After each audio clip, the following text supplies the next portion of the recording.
Hello, everyone, and welcome back to At the Peak, where we talk about all things home training, kettlebells, hiking, dogs, family life, fitness, all the good stuff. And in today's episode, I want to talk about a little bit about like kettlebells, basically, and are they the right tool for you, and what do you want to achieve? Because kettlebells can get a lot of flack, saying you can't build strength with them, you can't build muscle mass with them, or whatever, and it's just not proper training. I completely disagree with all of that. Like, do you know what I mean? Like, kettlebells are highly functional. They're very versatile. You can utilize them most places. You could put one in your car and drive it around and go train with it somewhere outside. Like, do you know what I mean? And as far as like strength training goes, strength is relevant to you at that time, at your point. Like, strength training to you could be just like a 10 kilo kettlebell and squatting with it. Like, you could only get a certain amount of reps out. Like, you could still be building strength with that. Like, strength training to some people could be 100 plus kilos. Strength training to some could be 50 kilos. It all depends on your level of, like, your age, your gender, your ability. All these different things will all... So strength training is relevant to you at that time. Like, so anybody that says you can't strength train with a kettlebell, tell them to shove it, because you can. They say you can't build muscle, right? The rules of hypertrophy do not change based on the tool.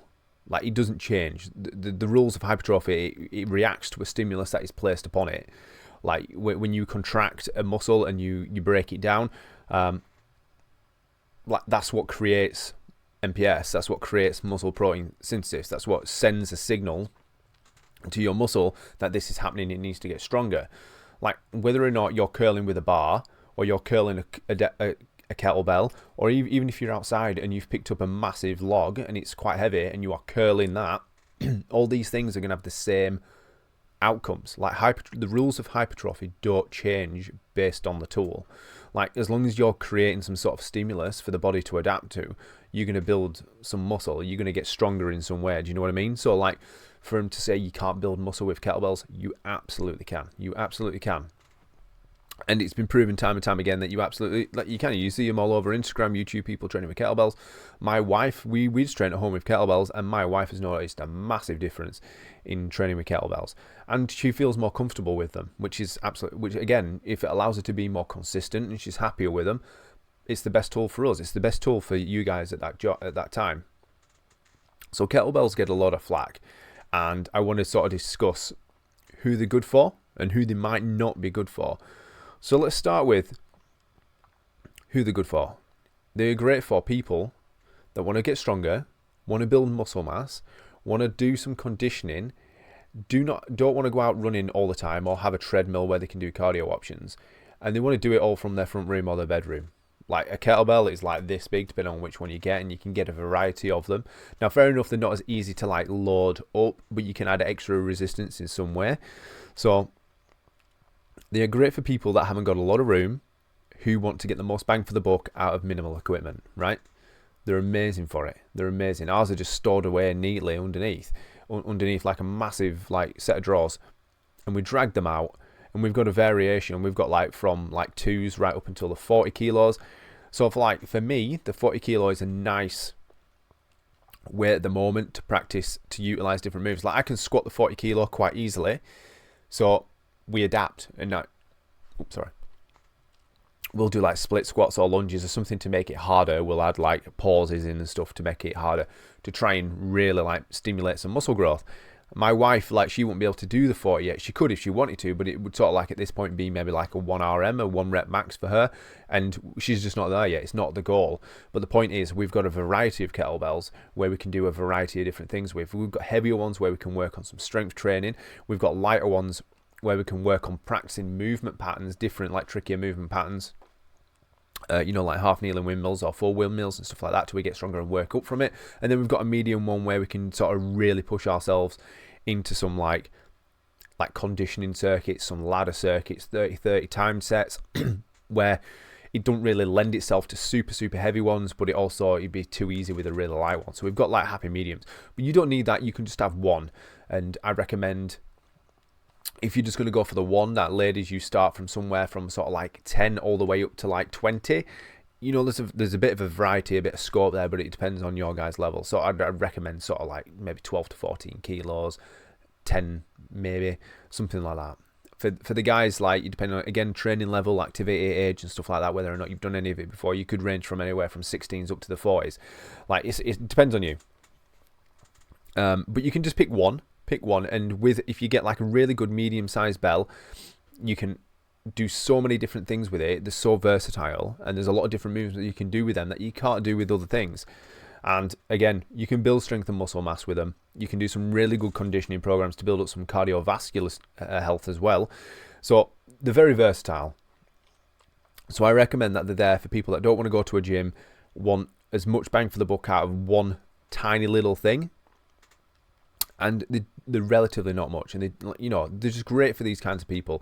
They're great for people that have got like busy families. Like me, I like to go out hiking and spend more time with the kids. I don't want to have to drive to the gym and then do like a good like 30, 40 minute to an hour's workout and then drive back. If I'm doing a circuit with the wife, or we're doing some sort of training program, we're doing a ladder, or we're just doing a standard strength workout, we could be done within half an hour, because I try to not have any junk volume. I try to utilize the workouts properly and the time that I've got properly. So like, I can wake up at 5, which I do every morning. I take the dogs out for a walk, and then we come back. I'll stick some music on, and I can do a workout, and it's like I'm done. I'm still there. I'm there when the kids get up. I can make them breakfast and stuff like that. And again, the point is that you could do these with like dumbbells, and you could do this with like a barbell and a squat rack as well in your house, but they do take up a little bit more space. So that's the downside to them. But like kettlebells, they can store away pretty easy.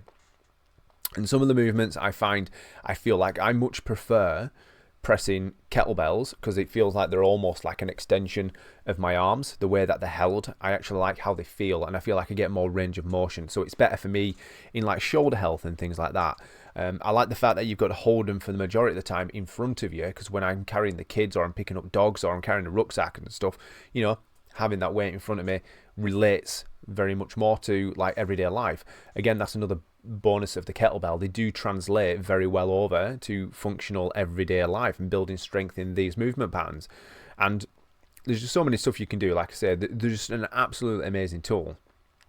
But saying that, they are not right for everybody. Like, they're not. I'm not going to say that they are the best tool for absolutely everybody in every single circumstance. They're just not. They're great for a select group of people, which is where they'd lend themselves to. They'd lend themselves better to that group of people. So the people that they're not the best for, if you're a competitive bodybuilder and you enter in physique and you plan on going on stage, then a kettlebell's not going to be right for you. Like, you could target and define more muscles. Like I say, kettlebells are better used in full body movements and, doing sort of movement patterns that relate to functional everyday life. Whereas if you're a bodybuilder, you need to be sort of utilizing every single little minute detail. And you want to do this as easy as possible with as less risk as possible, because you're competing. So like, machines are probably going to be the better way for you, sort of like dumbbells. Again, like barbells will be used as well, don't get me wrong. But again, you're going to want all the access to all the different things to really focus in and hone in all the different foot positions, angles and stuff like that to build the best quads and hamstrings that you can build. So like, machines are going to be better for you guys in other ways. Kettlebells probably don't lend themselves to somebody that is wanting to compete professionally in physique. Like, strength training athletes, powerlifters, like, they're going to be great for powerlifters in some respect, like when you're doing kettlebell swings for like the power output and things like that. But again, like how big would a kettlebell have to be if you were trying to deadlift a kettlebell? If you had like sort of like a 200 kilo kettlebell, it would be fucking massive, and it like the handle would already be like, it's not practical. So if your aim and your workout goal is to achieve maximal strength for powerlifting, to squat as much as possible, deadlift as much as possible, do like absolutely, in the 3 big lifts, and your goal is that, kettlebells will be a great accessory for like conditioning and other areas. But again, a barbell and a squat rack is going to lend itself to you more than anything. So like, depending on your sport, like CrossFitters and stuff like that, they utilize so many different things sticking a hand, like just alone to a kettlebell at home, you're going to fall short in some other areas. So you're going to need other tools to go at. So the tool that is used should be specific to what your goals are. If your goal is to get as strong as possible and lift as much weight as possible, and you're going to compete, you're going to want a barbell. That's just simple facts. If you're going to compete on stage, physique, and you want to build as much muscle mass as possible, you know, in like really targeting small different bits and really put the work in there, you know, machines, cables, and obviously barbells and dumbbells and stuff are going to work well for you guys.